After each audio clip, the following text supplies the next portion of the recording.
Hey friends, Peggy Hall back with you from thehealthyamerican.org. The last couple of videos we've been speaking about the cocktails, as I call them, but I have gotten bolder on this channel and I just calls it like I sees it. And I have been talking about the dangers of these needles for newborns. So your comments are so insightful. And I wanted to share some of them that came up in my last video. Then I want to share with you this very important information that you can get from a website called Physicians for Informed Consent. I want to share with you this information that you can share with other parents, especially those who are concerned about what the hospitals are doing to their newborns. So before I do that, I just want to read a couple of your comments from my last video because they were so insightful and I really love our Healthy American community here. So there is a comment here from someone, Denise, apparently she was a nurse, and she said, this information makes my blood boil. Before I woke up, I gave thousands upon thousands of these thinking I was helping. Isn't that just so sad? And it's great that she's awake now and no longer participating. Black Dog said, I fought my wife's OBGYN over that shot, for the hepatitis B and vitamin K, when they tried to give it to my son in 1999. Disgusting. And then I love this one from Swamp Lover, who writes, how did mankind ever survive before the time of smack-zines, and that all of a sudden we need all of these shots as babies to be able to survive, to be adults? I mean, think about it. How did mankind even continue if these infants in years gone by did not get these shots?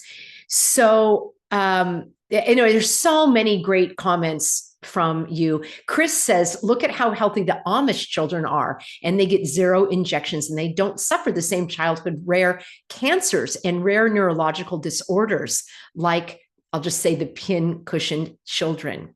Pamela, oh my gosh, this is so heart-wrenching. She says that my daughter was born 6 weeks premature. She was 7 pounds, 5 ounces. She turned jaundice after the vitamin K shot 22 years ago. And then Elizabeth has a really important comment where she says, this is great info, but there's an issue with the allopathic medicine and the legal system. And it views parents who refuse these injections as a danger to their child, and the parents are vulnerable to a CPS investigation. I really appreciate your comment, Elizabeth. Let me know any parents that have gone through this, and how did you handle it at the hospital or with your doctor?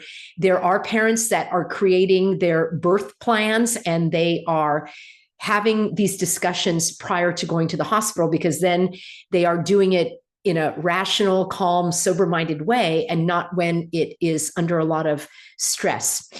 And then someone else, here's another one. Green is the new black says, well, baby checkups are also some hogwashing, and they're designed to enroll all babies into the medical industrial complex. When I was growing up, there was no such thing as a well baby checkup.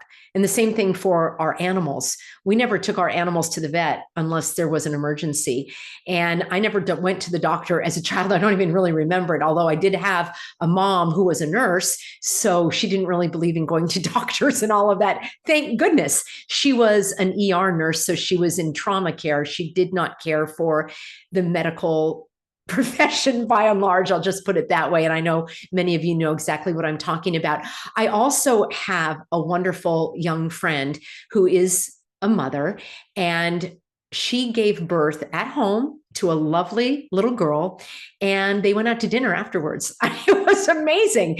And I've met her children, and they are healthy. They are thriving. They are just the picture of vibrancy. So I'm not here to give any medical advice, but I know that more and more young parents are considering the home births as an alternative so that they're not on the radar of these medical systems. As an aside, many of you are telling me the same thing with your veterinarians, that you're not like establishing a relationship with a vet. And if you have an emergency issue with your animal, you'll take them to the emergency vet. so that you're not pressured for all of these cocktails on your animal. And just as an aside, since we're talking about the injections, I have done a lot of videos about rabies and the over injecting of animals. I have a playlist on this channel about rabies, so I hope that you'll watch that. Also information on my Substack, peggyhall.substack.com. But a quick little sidetrack here about rabies.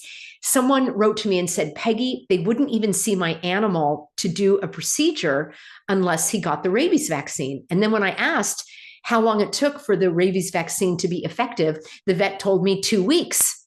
So where is the logic of being denied your animal, being denied care for your animal, but they would inject the animal and then take care of it right there on the spot, not have you come back 2 weeks later?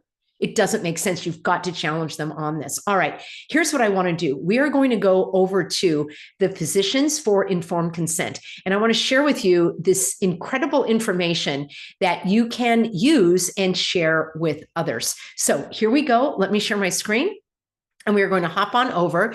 It is physiciansforinformedconsent.org. I will have a link for you at my Substack. I really don't like to put too many links in my description box because YouTube will give strikes to videos if they don't like the website that you're linking to. So you'll get that at my Substack, peggyhall.substack.com. This information is incredible and it is absolutely free. And we are going to click on this that says considering a vaccine and want to learn more. You click here and it will give you all of the information. And we're going to click here. They've got all of these different things. And we're going to click on the hepatitis B because the name of this video is the hepatitis B vaccine safer than hepatitis B. Well, let's take a look at what hepatitis B is. First of all, I've been talking about this in my previous videos. This summarizes it very cleanly. And it says hepatitis B is a viral infection. Infants and children usually don't experience any symptoms of hepatitis B, and about 50% of adults don't experience any symptoms. I find that very curious as well, because God gave us symptoms to help us know whether or not we have disease or illness. But what the symptoms are loss of appetite, nausea, vomiting, fever, headache, stomachache, muscle pain, or joint pain. Sounds like a cold or a flu to me.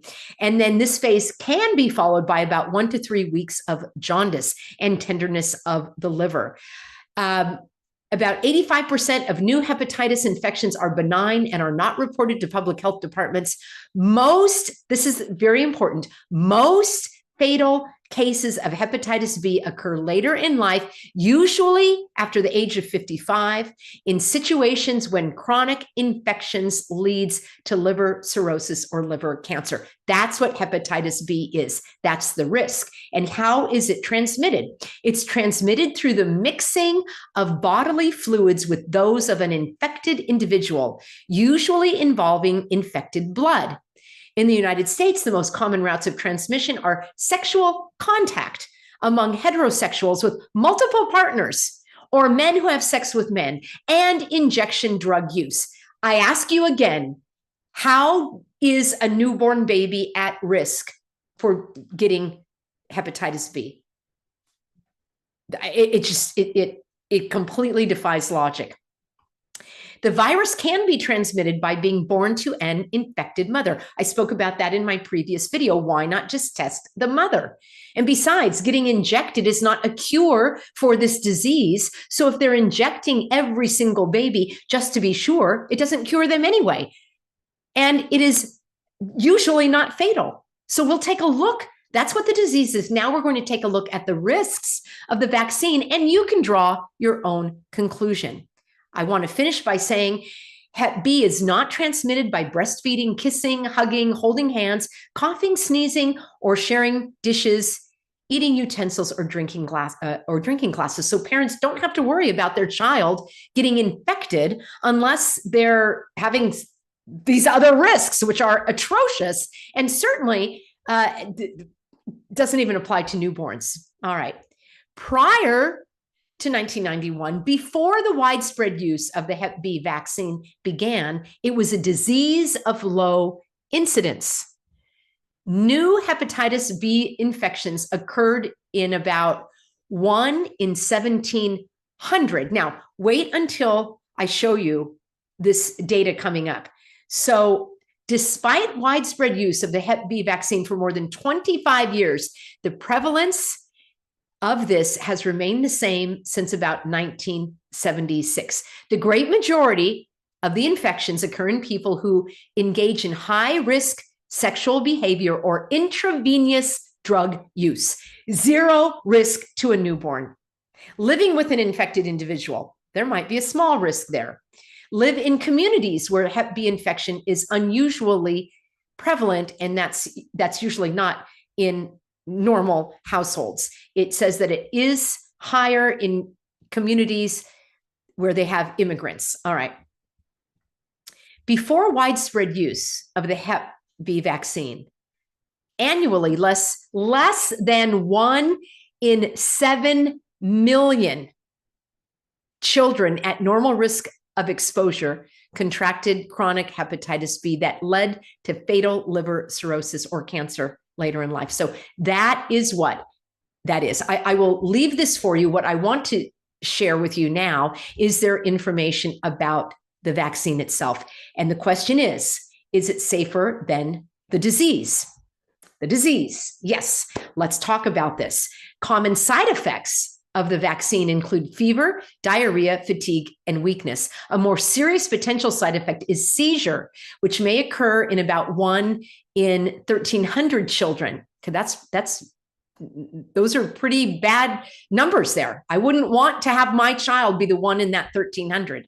Although severe side effects have been observed, including neurological disorders such as encephalitis, transverse myelitis, optic neuritis, multiple sclerosis, Guillain-Barré, which is the temporary, hopefully it's temporary, paralysis, and autoimmune diseases. How many people do you know have all the autoimmune diseases? Who knows where it came from? Could it have come from these shots?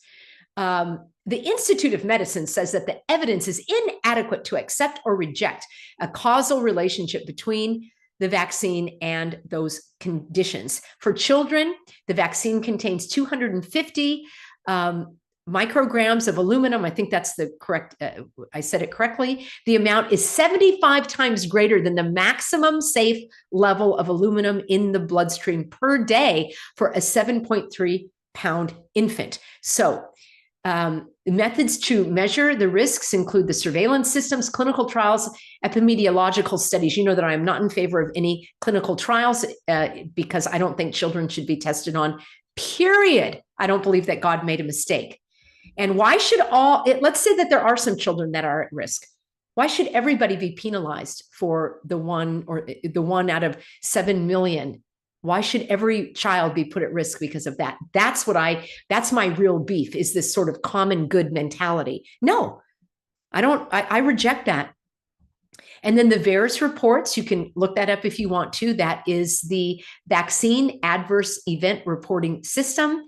And it says 114 cases of permanent injury and death from the Hep B vaccine are reported annually. And we know that it's a passive reporting system, and that by and large does not include all of the numbers of injuries.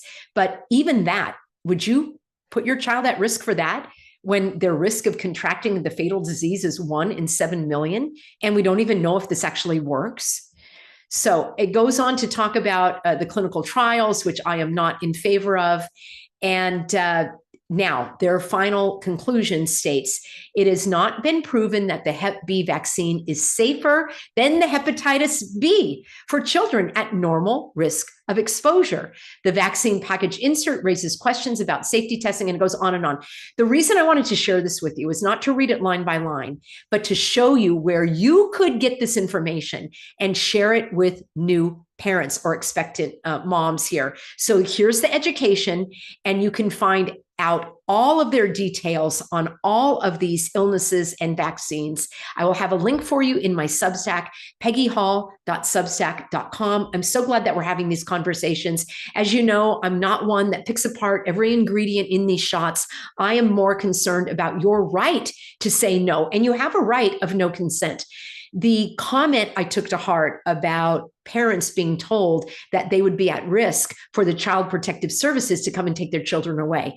I think that it's highly unlikely if the child is well fed and well cared for and simply is not injected that those are grounds for your child to be taken away. And at least in the state of California, the courts are very much skewed to the rights of the parents and the children always being returned to the parents. So that's the comment that I have on that. Or if you are going to be considering a home birth so that you're not going to be exposed to any of these things at the hospital.